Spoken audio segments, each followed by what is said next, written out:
Damos la bienvenida a todos los hermanos que han sentido en su corazón el impulso de venir esta tarde aquí a este lugar a alabar al Señor. Y también damos la bienvenida a todos los hermanos que en este momento nos están escuchando y nos están viendo desde muchas partes del mundo, y a los que después también nos verán, porque sabemos que hay muchos hermanos que a veces por cuestiones de horario, de trabajo, pues no pueden ver a lo mejor el culto en directo, pero después, más adelante, lo ven. Y damos gracias al Señor porque, si se han dado cuenta ustedes, en la página web de la iglesia ya hay más de 1000 y pico mensajes guardados. Así es que ahí hay material más que suficiente para aprender mucho de la palabra del Señor. Y damos gracias a Dios que cada día son más las personas en todas partes del mundo que se acercan al Señor y ven los cultos y nos escriben y nos llaman. Toda la gloria y la honra sea para el Señor. Este domingo va a ser un domingo muy especial porque en la ciudad de Chalco, allí en México, donde hemos estado recientemente, se va a celebrar el primer culto de esa congregación que nace ya, ¿no? Y los hermanos ya han comprado una pantalla enorme, y a las 12:30, hora de ellos, empezará el culto, aunque desde las 11:30 en Chalco ya van a estar reunidos para tener comunión y orar y estar juntos, pero a las 12:30 se conectarán en directo para ver el culto nuestro del domingo a la tarde. Y también en otra localidad, en otra población donde está nuestro hermano Héctor, en Chalco, recuerden estos nombres: nuestra hermana Laura y su esposo Emanuel, ¿sí? Y en Torreón está nuestro hermano Héctor y su esposa, que ahora mismo no me viene a la mente su nombre, pero le hemos pedido al hermano, porque él ya lleva más tiempo trabajando y ya tiene un grupo ya, pues en fin, importante, que comenzaran a buscar un local para poder reunirse, porque ya no cabían, bendito problema, ¿no? Ya no cabían los hermanos en la casa donde se estaban reuniendo, y antes de que alguien venga y les rompa el techo y les baje un paralítico porque no caben, mejor es que alquilen un local y así evitamos que nos rompan los techos, ¿eh? Así que estén orando por estas dos obras, que el Señor las bendiga, que les dé mucha sabiduría a los hermanos, y también, por favor, no dejen de orar por los hermanos de Tierra Alta, que el domingo pasado en Colombia celebraron el primer aniversario, y estaban tan contentos, y siempre estamos orando por ellos y les mandamos saludos a los que nos puedan estar viendo en esta noche. Vamos a orar un momentito al Señor. Incline su rostro si es posible. Vamos a orar a Él y pedir la bendición de Dios para lo que en esta tarde vamos a estar compartiendo. Gracias, Señor, por este privilegio de poder estar aquí juntos en tu presencia en esta noche, Señor.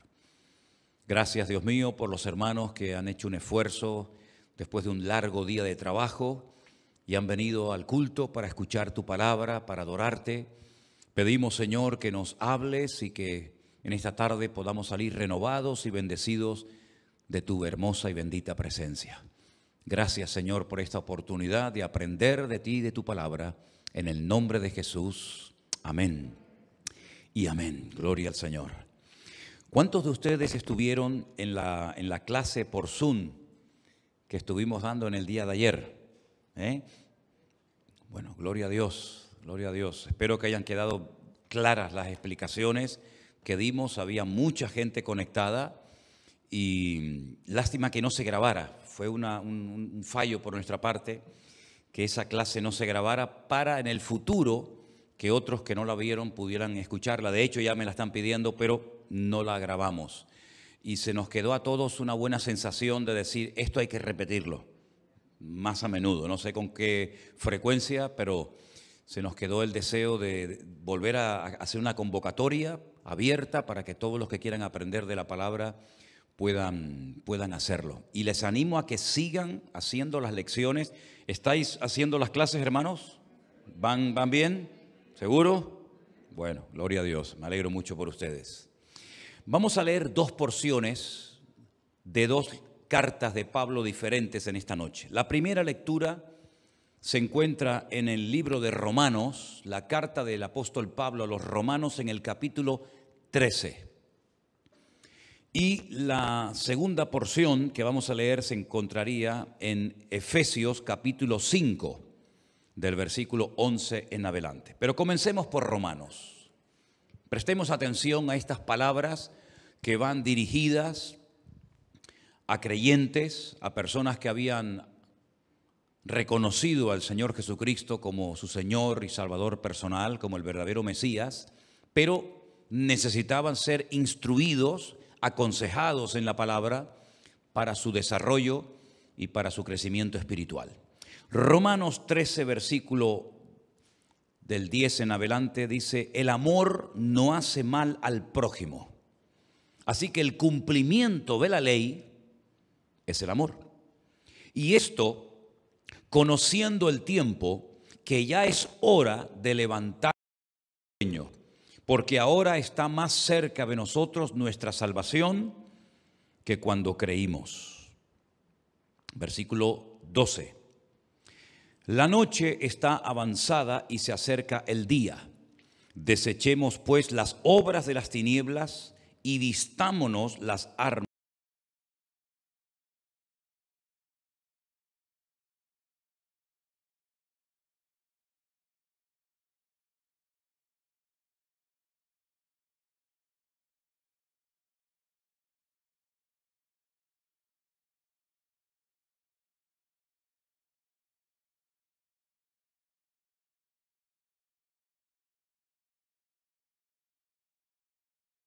Roma.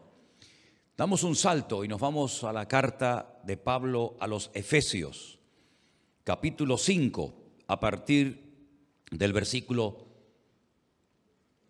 vamos a leer a partir del versículo 15. Efesios, capítulo 5, versículo 15. Mirad pues con diligencia cómo andéis, no como necios, sino como sabios, aprovechando bien el tiempo, porque los días son malos. Por tanto, no seáis insensatos, sino entendidos de cuál sea la voluntad del Señor. No os embriaguéis con vino, en lo cual hay disolución. Antes bien, sed llenos del Espíritu, hablando entre vosotros con salmos, con himnos y cánticos espirituales, cantando y alabando al Señor en vuestros corazones. Y terminamos con el versículo 20, dando siempre gracias por todo al Dios y Padre en el nombre de nuestro Señor Jesucristo. ¿Cuántos dicen amén?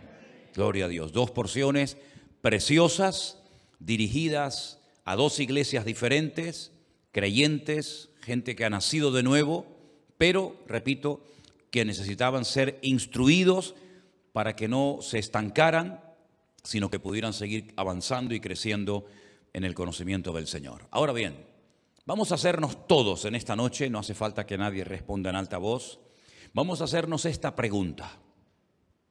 Escuchen bien.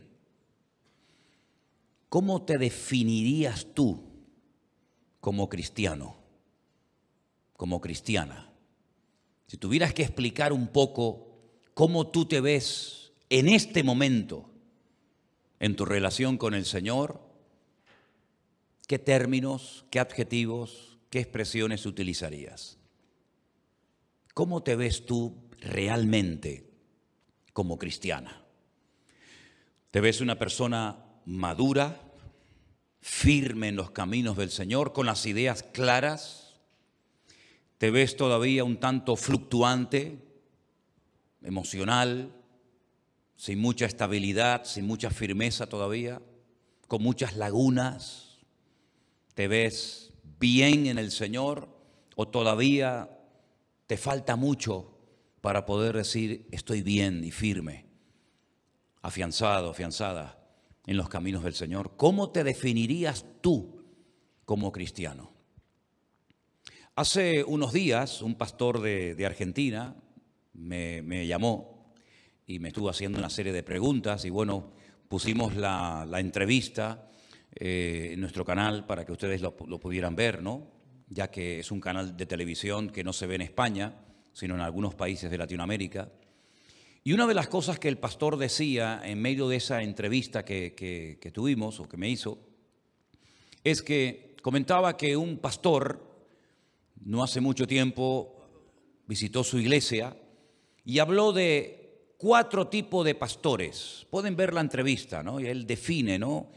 Él dice, pues los pastores que no aprovecharon su oportunidad, los pastores temerosos, en fin. Y yo le dije, bueno, pues yo, con todo mi respeto, yo añadiría un 5.º tipo de pastor o de ministerio a esta lista de 4. Y pensando en esto, comencé a elaborar una lista de tipos de cristianos que pueden existir y de hecho existen en el día de hoy. Por ejemplo, creo que hay un grupo, un tipo de cristianos que todavía no se enteran de lo que está sucediendo en el mundo. Son los que no han sabido leer, no han sabido interpretar el mensaje que clarísimamente desde el año pasado el Señor viene hablando reiteradamente a su iglesia a nivel mundial. Por primera vez en la historia, millones de hermanos, millones de cristianos estuvimos encerrados en nuestras casas, sin poder salir, salvo a pasear al perro y hacer las compras en el supermercado y rapidito enseguida otra vez metidos en casa. Eso no había ocurrido nunca antes, jamás, donde millones y millones de cristianos y no cristianos no nos dejaban salir a las calles. Se cerraron los hoteles, las cafeterías, nadie podía ir al campo, a la playa, a pasear con los hijos, con la familia. Veías las calles del mundo desiertas, ciudades de millones y millones de habitantes. No me puedo imaginar a México, la capital, ¿verdad?, donde casi 16, 17, casi 18 millones de personas viven allí, totalmente desierta, ¿no? Y era muy impactante ver en televisión las imágenes de los hospitales, de las ambulancias llevando centenares, miles de personas por todo el mundo, la gente asustada, muchos cristianos también asustados, y nos quedábamos realmente sorprendidos y decíamos, Dios mío, pero ¿qué está pasando en el mundo, no? Y en esos días, que no ha pasado 30 ni 40 años, sino que casi diríamos que fue el otro día, yo creo que el Señor estuvo hablando muy claramente al mundo, pero sobre todo a su pueblo, a la iglesia. Aquellos que decían que no tenían tiempo para orar, aquellos que decían que debido al trabajo que tenían no podían tener tiempo para leer y estudiar la palabra. Yo creo, y lo he dicho en varios mensajes, cuando estuve en Italia lo comenté, creo que también lo dije aquí, que hacía siglos que Dios no hablaba tan claro a la iglesia como en aquellos días y en este último año, en este último tiempo. Pero me temo que hay algunos creyentes que todavía no han captado la profundidad del mensaje, de la enseñanza que el Señor quería que aprendiéramos y que lleváramos a la práctica hasta las últimas consecuencias. Algunos veo que están otra vez volviendo a lo que creen o consideran que es la normalidad, ¿verdad? Pero el mundo nunca, jamás volverá a ser lo que fue antes de marzo del año pasado. Y la iglesia tampoco. Prueba de ello que nunca, desde el siglo I, II y III, habían muerto tantos cristianos y tantos pastores como en este último año. Cientos de creyentes, cientos de pastores perdieron la vida y muchas iglesias se cerraron y no se volvieron a abrir nunca más. Y todo eso no es producto de la casualidad. Hay un mensaje detrás de todo esto, que el Señor estuvo y sigue hablando claramente a la iglesia, pero algunos todavía no se han enterado de qué es lo que el Señor quería enseñarle a su pueblo. Muchos no aprovecharon la oportunidad que tuvieron para consagrarse, para dedicar más tiempo al Señor, a su palabra, a la oración, a la familia. Y parece que estaban esperando que terminara el confinamiento para volver otra vez a la hiperactividad, al trabajo, al materialismo. Y se han olvidado de que Dios le dio una oportunidad de oro al mundo para buscar a Dios. Pero si el mundo no la quiso aprovechar, que por lo menos su iglesia entendiera que era una oportunidad para estar tranquilos en casa, en familia, orando, buscando de Dios, pasando tiempos de intimidad con Él, que a lo mejor hacía años algunos que no tenían con el Señor. Lamentablemente muchos cristianos le dieron y le siguen dando lugar al miedo. Y el miedo no es de Dios. El miedo no es de Dios. El miedo fue la primera sensación que el hombre sintió cuando se desconectó de Dios. El hombre creyente, el hijo de Dios, la mujer de Dios, no se tiene que conocer por ser una persona temerosa, una persona miedosa. Porque, repito, el miedo no forma parte del fruto de las manifestaciones del Espíritu Santo en la vida de un cristiano. Más bien todo lo contrario, el miedo es producto del pecado, el miedo es producto de complejos, el miedo es producto de que no hay una íntima y profunda y genuina comunión con Dios. Adán se escondió de Dios porque tuvo miedo. Oí tu voz y me escondí. ¿Por qué? Porque tuve miedo. ¿Y de dónde le nació ese miedo? De su desconexión de Dios. Pecó y se oculta de Dios. En vez de buscar a Dios en su angustia, en vez de entregarle ese miedo, esa inseguridad a su Dios, lo que hace es que se oculta de Dios. Y como dije en una ocasión, este sigue siendo el juego favorito de la humanidad: ocultarse y huir de Dios. Muchos creyentes se dejaron de congregar. Algunos porque no les quedaba otro remedio, pero algunos, terminó la pandemia, se abrieron las iglesias y siguieron sin congregarse porque se enfriaron y no superaron el tiempo de la prueba. La Biblia advertía en algunos momentos puntuales de pruebas tremendas que vendrían. Por ejemplo, a una de las 7 iglesias del Apocalipsis le dice: no teman, vais a pasar por un periodo de pruebas. Pero el Señor alentando y animando a la iglesia de que en medio de esas pruebas no decayeran, no se enfriaran, no se desanimaran, sino que en medio de la prueba buscaran al Señor. Y como decía el salmista, en medio de la angustia invoqué al Eterno y el Eterno me respondió. Fue Jonás en el peor momento de su vida, cuando estaba solo y a punto de morir en el vientre de un enorme pez. Dice que desde esa angustia, desde esa desesperación de no saber lo que me va a suceder, él invocó al Señor y citó parte del Salmo 118. Y dice que el Señor le oyó desde su santo templo y le volvió a dar otra oportunidad, no solamente para vivir, sino para honrar y servir al Señor con su ministerio, como saben ustedes, en la ciudad de Nínive. He conocido hermanos en este tiempo que parece que tenían más facultades, más facilidad para ver al diablo por todas partes que para oír la voz de Dios y ser sensibles a la presencia del Señor. Porque el miedo es lo que te hace ver el problema más grande de lo que realmente es, ver al gigante más poderoso, con más autoridad de lo que realmente tiene. Y muchos creyentes todavía siguen dándole más lugar al enemigo que al Señor. ¿Y por qué suceden estas cosas?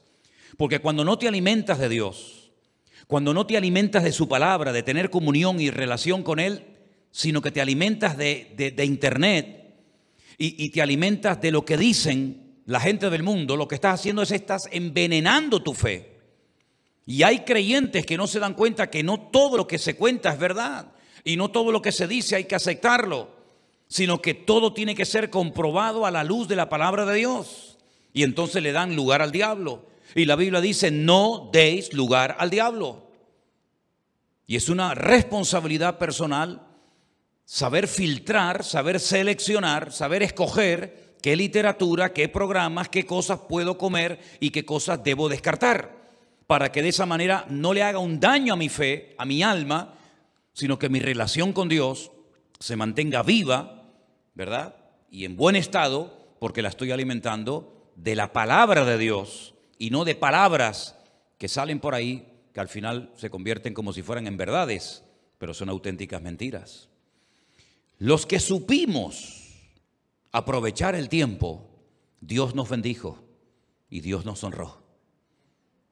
Los que supimos entender lo que Dios estaba tratando de enseñar y los que aprovechamos el tiempo para predicar su palabra y los que nos dejamos usar por el Señor, después de mucho tiempo podemos decir qué bueno ha sido el Señor con cada uno de nosotros. Cosas que ojo no vio, cosas que oído no oyó, ni subieron ni a nuestro corazón, ni mucho menos a nuestra imaginación, son las que Dios nos está permitiendo ahora disfrutar, porque la Biblia dice que Dios es galardonador de los que le buscan. ¿Tú quieres que Dios te premie? Busca a Dios. ¿Tú quieres que el Señor te recompense en público? Búscalo en privado. Esa es la clave. Esa es la ley del reino, infalible, funciona. Ora a tu Padre que te ve en lo secreto. ¿Y qué dice el texto? Y tu Padre que te ve en lo secreto te recompensará en público. La recompensa pública es la manifestación de la comunión íntima con el Señor en lo secreto. Y es así, queridos hermanos, es así como Dios obra y es así como Dios honra a los que le buscan. Los que llenaron su mente de cosas ajenas a la palabra todavía siguen asustados y todavía siguen condicionados y amedrentados ante las cosas que están sucediendo delante de nosotros. Pero si no soportamos esta prueba y si no aprendimos esta lección, la próxima prueba que vendrá, dudo mucho de que la puedan superar y la puedan asumir. Porque el que no ha sido fiel en este tiempo, difícilmente lo será en un tiempo de más presión todavía. Nosotros los cristianos sabemos perfectamente que el mundo va a ir de mal en peor, ¿sí o no? La Biblia no dice que si oramos y si esperamos en el Señor, pues todo va a cambiar y va a haber amor y va a haber paz y va a haber comprensión y los valores que se han perdido volverán otra vez. No, eso no dice la Biblia. Seamos sinceros, no nos engañemos, ni estemos imaginándonos un mundo irreal. El Señor Jesucristo dice que en los últimos tiempos el amor de muchos se enfriaría y que vendrían falsas enseñanzas y falsos profetas y falsos pastores y falsos predicadores, ¿verdad? Y la Biblia dice que los últimos tiempos serían como los días de Noé. ¿Y cómo actuó Dios en los días de Noé? Porque ya sabemos cómo era la gente, ya sabemos cómo era la humanidad en los días de Noé. Pero ¿y Dios cómo actuó en aquellos tiempos? Había violencia, había agresividad, se unió el mundo espiritual con el mundo natural. Allí salieron unos engendros que Dios dijo, basta. Pero ¿y Dios? ¿Cómo actuó Dios ante la maldad de la generación de Noé? ¿Qué mensaje lanzó Dios? ¿Qué mandamientos lanzó el Señor? Bueno, leyendo el libro del Génesis, sabemos perfectamente que Dios toleró, Dios entre comillas permitió durante un tiempo que aquella generación campara a sus anchas, pero llegó un momento en el que Dios dijo basta y se acabó. Y el Señor Jesucristo nos dice que los cristianos de los últimos tiempos vivirán en una generación muy parecida a los tiempos de Noé, donde Dios dijo basta, pero en medio del caos, en medio de la destrucción, Dios tuvo un remanente, una familia que le honró, que se preparó, que trabajó para lo que vendría en el futuro. El arca no tenía ninguna razón de ser si no hubiera venido el diluvio. ¿Para qué construir un barco tan grande, lleno de animales, si no va a llover? No tiene ningún sentido. El arca de Noé no era un zoológico. El arca de Noé no era una especie de gran hermano, ¿verdad? A ver cómo se comportan los hijos con el padre y las nueras, con la suegra. No era un experimento social que Dios quiso llevar a cabo metiendo a 8 personas con animales dentro de un barco durante un año para ver cómo hablaban, cómo se comportaban. No, el arca de Noé no fue ningún experimento. El arca de Noé, la única función que tenía era proteger a ese pequeño grupo de personas de una prueba terrible que iba a venir en el futuro. ¿Y qué sentido tiene las pruebas que hemos pasado en este último año, hermanos? ¿Qué sentido tiene lo que ha pasado con el COVID, con el confinamiento, con la pérdida de trabajo? ¿Qué sentido tiene si no es que Dios nos está preparando para pruebas mayores que vendrán en el futuro, pero que han fortalecido nuestra fe y nos han consolidado y afianzado en los caminos del Señor, para que cuando vengan pruebas mayores, para que cuando venga el diluvio, nosotros podamos estar firmes y, habiendo acabado todo, seguir firmes dándole honra y gloria al Señor? Ese era el objetivo del arca, no tenía otra función. De hecho, cuando terminó el diluvio y bajó el nivel de las aguas, tuvieron que salir del arca. Y ya el arca no tenía ningún objetivo, ninguna razón de ser, y el arca pasó a la historia, pero la humanidad siguió adelante. Y la iglesia pasará por un diluvio, pero no de agua, sino por un diluvio de fuego. Porque es necesario que el juicio comience por la casa de Dios. Y la Biblia nos enseña que los elementos serán derretidos. Y dice el apóstol Pedro en una de sus hermosas epístolas, sabiendo lo que viene en el futuro, parafraseando el texto, sabiendo lo que se avecina de cara al futuro, ¿no será mejor que preparemos nuestras almas y que deseemos como niños la leche espiritual no adulterada? Hace un instante, antes de subir aquí a este púlpito a predicar, el chiquitín de la iglesia, Isaac, Isaías, que con tanto profeta y tanto, ¿verdad? Isaías, Jeremías. Bueno, pues, ¿cómo era? Elías, ¿cómo era? Isaías, perdón. Isaías se ha puesto a llorar. Ya es raro ver a Isaías llorar, ¿eh? Pero es que tenía hambre y ya se pone nervioso y se pone a hacer unos soniditos extraños. Y si no le dan lo que está pidiendo, te puedo asegurar de que yo no podría predicar en esta noche. Porque sus llantos se oirían hasta, bien sabe el Señor, hasta bien lejos.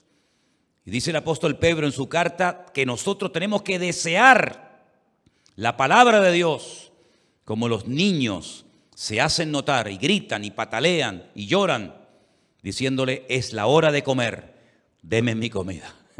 Es su lenguaje. Es su forma de hablar, ¿verdad? No piden por favor, no dice mamá, date prisa que tengo hambre, sino ellos gritan, patalean, lloran y no paran hasta que le dan la comida. Así deberíamos de ser nosotros los cristianos. Señor, dame tu palabra, Señor, dame tu alimento. De aquí no me voy hasta que tú me bendigas. Como Jacob, ¿se acuerdan? Que tuvo una lucha con un ángel, pero él realmente lo que quería era la bendición de Dios. Él ya había visto ángeles en otro momento de su vida.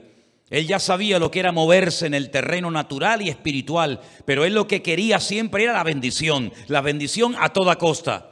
Y dice la Biblia, no te voy a soltar hasta que no me bendigas. Y obtuvo la bendición y su vida cambió para siempre.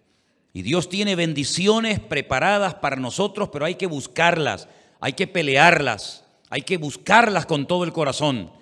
Y tenemos unas promesas preciosas dadas por nuestro Señor Jesucristo que dice, pedid y recibiréis, llamad y se os abrirá.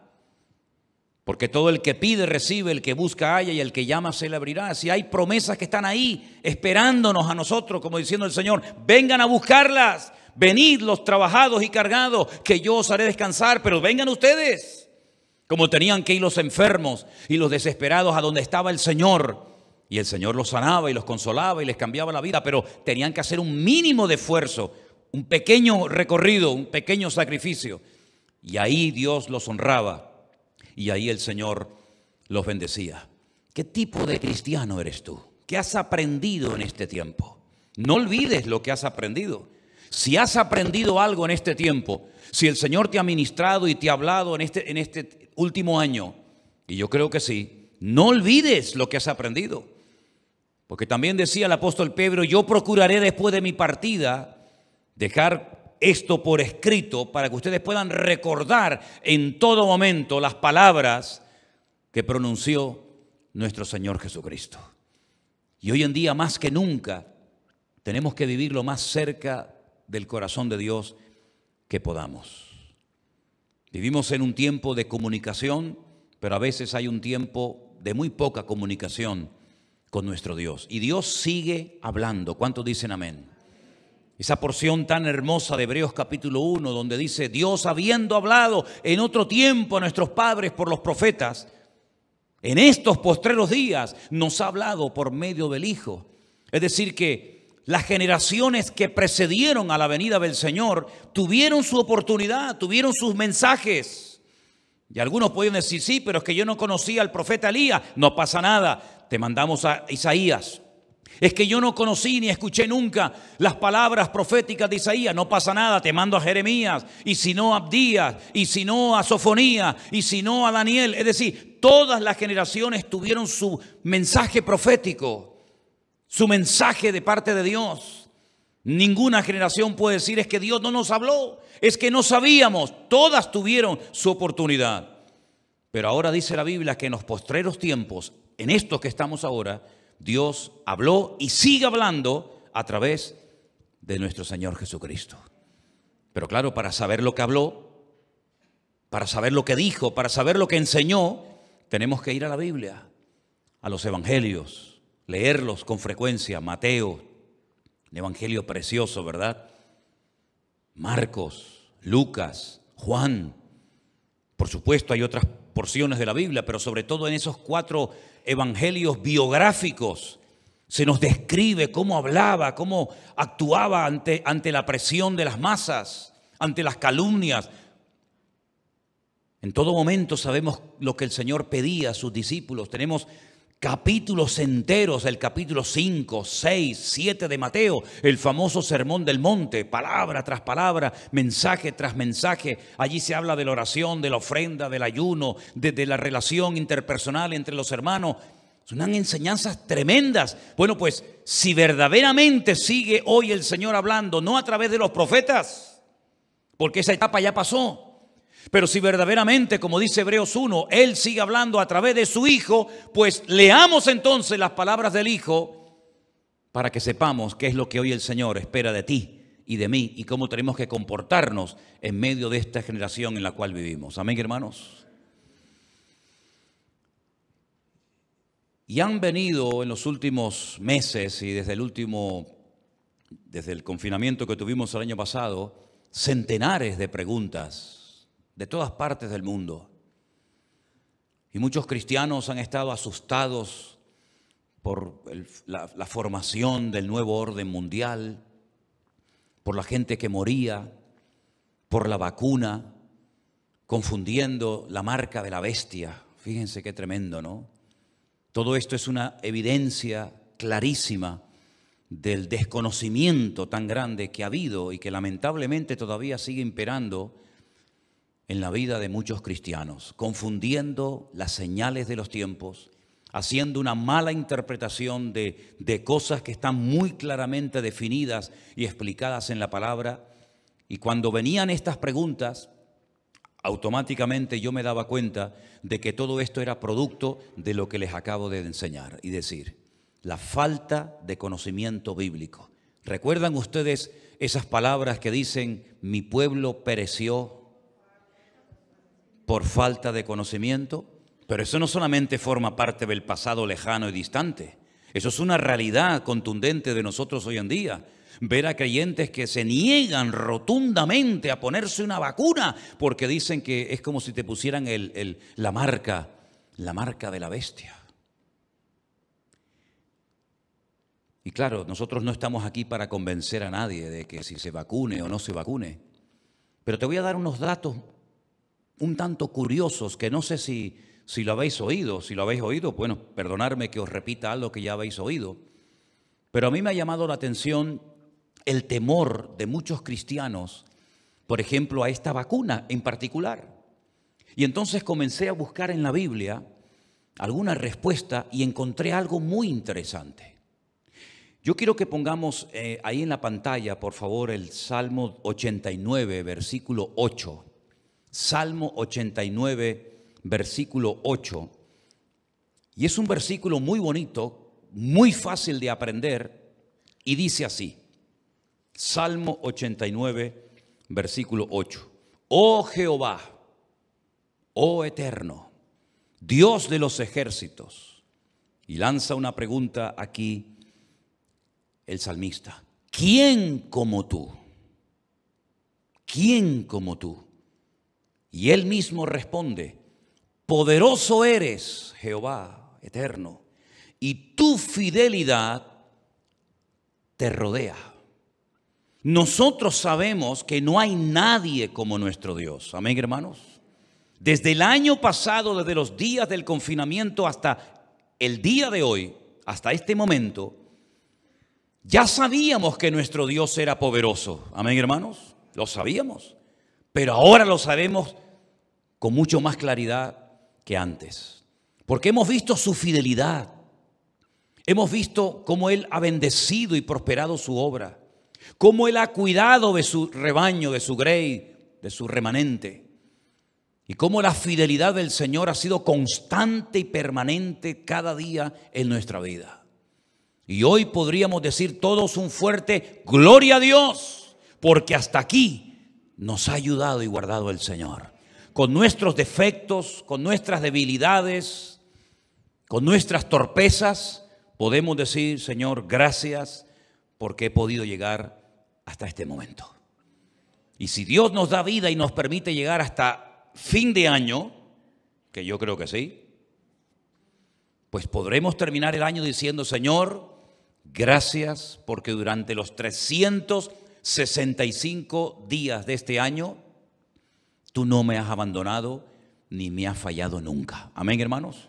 ¿Por qué? Porque nos unimos a la verdad proclamada por el salmista. Poderoso eres y tu fidelidad te rodea. ¿Cuántos dicen amén? Si ustedes se dan cuenta, encima del capítulo 89 aparecen las palabras masquil de Etam Esraíta. Etam Esraíta es el autor, el que escribió el salmo. Pero la palabra masquil es una revelación de sabiduría. Es una revelación de conocimiento profundo de Dios. Es una enseñanza que el que la va a leer tiene que interiorizarla y darse cuenta de cosas tremendas que se van a proclamar, como por ejemplo que tenemos que cantar y hacer referencia a las misericordias eternas del Señor. Y que ese conocimiento de la misericordia de Dios tiene que pasar de generación en generación.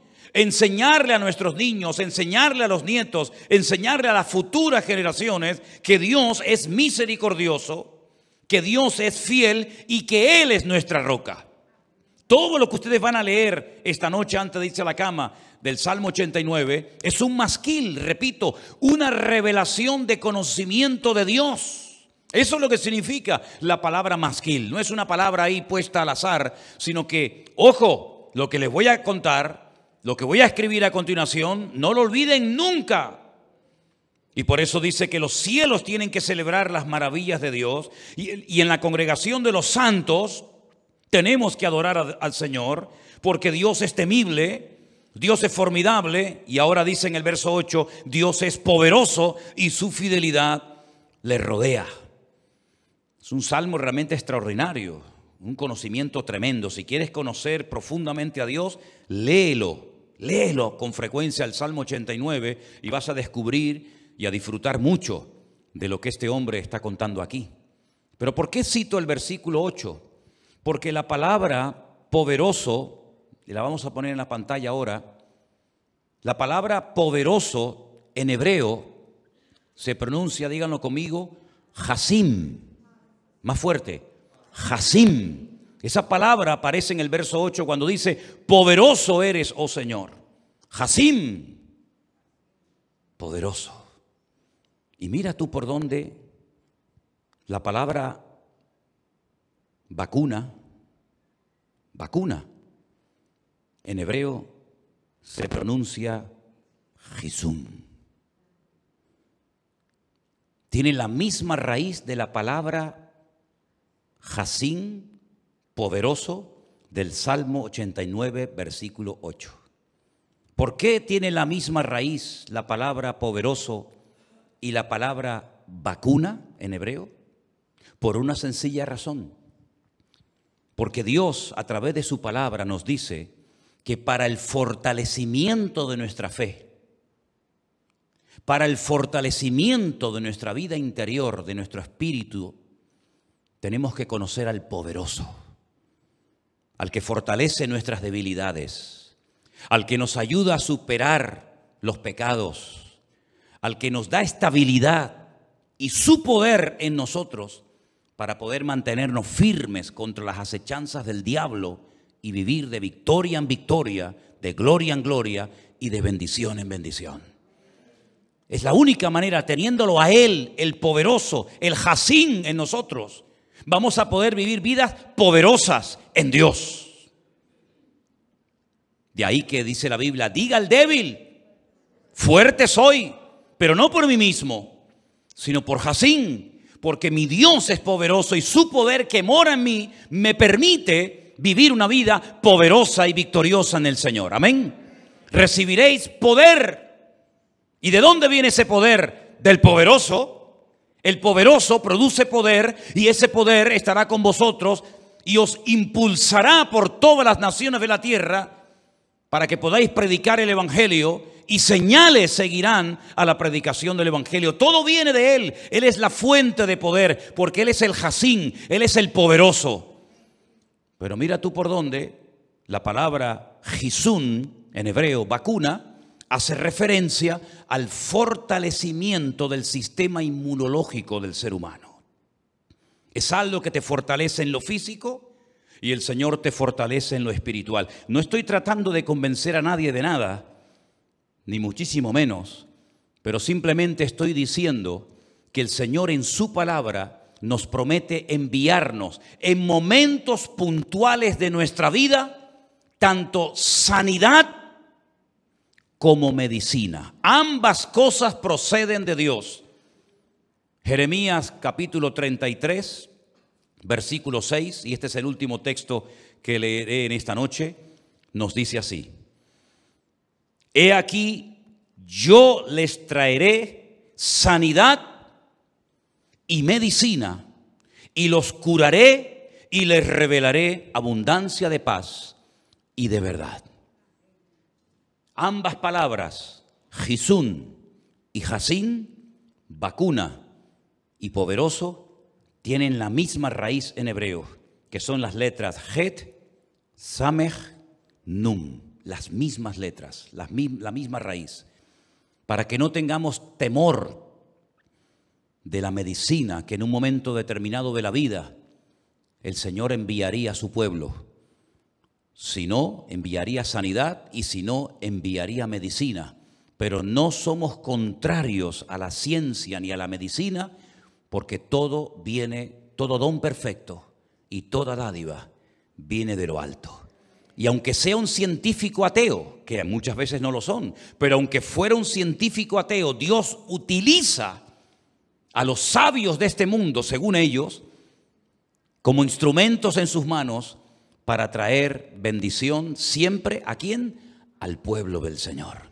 Como los coches, que a lo mejor lo inventó un creyente o un ateo, pero los usamos. Y como los aviones, que tal vez lo inventó un cristiano o un ateo, pero los usamos para viajar de una parte a otra del mundo. Y como tantas y tantas cosas que nos han hecho más cómodas y más fáciles la vida, como por ejemplo poder predicar en tiempo real a millones de personas a través de las redes sociales. Y me da exactamente igual si las inventó un ateo o un creyente. Lo que está bien claro es que todo el Señor lo pone en nuestras manos para darle un uso sagrado y santo y no tenemos que tenerle miedo a nada ni a nadie porque el Señor nos protegerá de todo peligro y de todo mal. Y es una pena ver a creyentes cómo pierden el tiempo tratando de asustar a otros creyentes con teorías y con cosas que han oído que no tienen ningún fundamento bíblico. Y quiero solamente terminar haciendo esta pequeña reflexión que creo que en más de una ocasión yo la he hecho.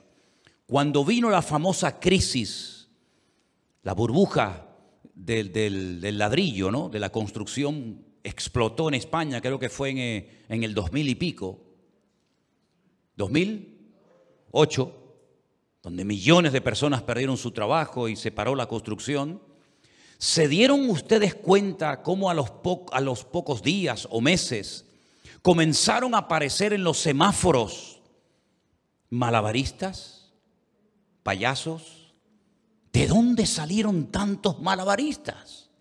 En todos los semáforos de la ciudad, o en prácticamente todos, habían 1 o 2 o 3 muchachos o chicas haciendo juegos malabares y después sacándose el sombrero y yendo por las ventanillas de los coches a pedir dinero. La crisis, amigo, agudiza el ingenio.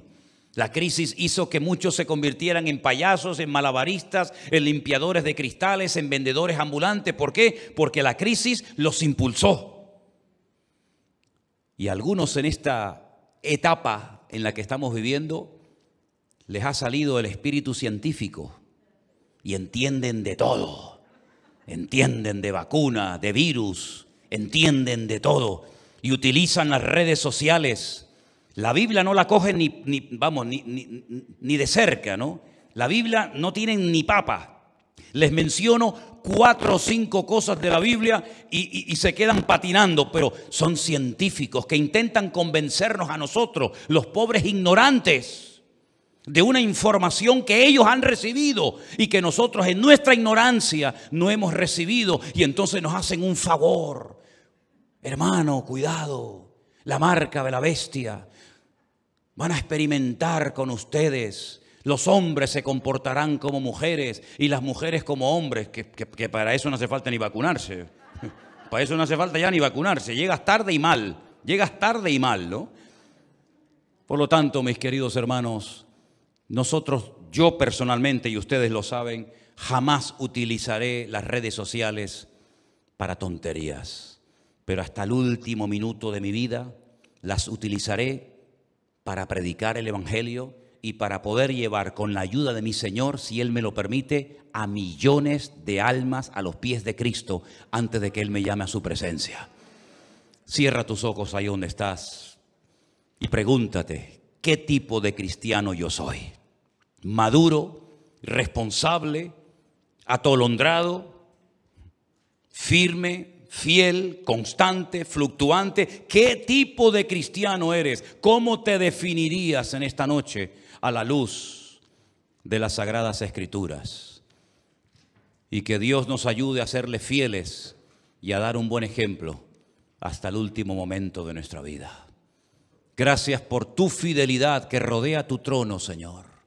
Gracias porque tú eres nuestro poderoso, el poderoso de Israel es nuestro Dios. El que abre los mares, el que hace milagros, señales y prodigios es nuestro Dios. Y yo te ruego, Señor, en esta noche que tú bendigas a todo hijo, hija de Dios que te ama y que quiere agradarte y servirte con su vida. Perdónanos por las veces que tal vez hemos hecho o dicho o pensado cosas incorrectas, pero tu sangre nos limpia de todo pecado y abogado tenemos para con el Padre a Jesucristo el justo. Señor, gracias porque hasta aquí tú nos has guardado, hasta aquí tú nos has bendecido y cuidado, y pido, Señor, que lo sigas haciendo y manifestando tu gloria a tu amada iglesia. En el nombre de Jesús. Amén.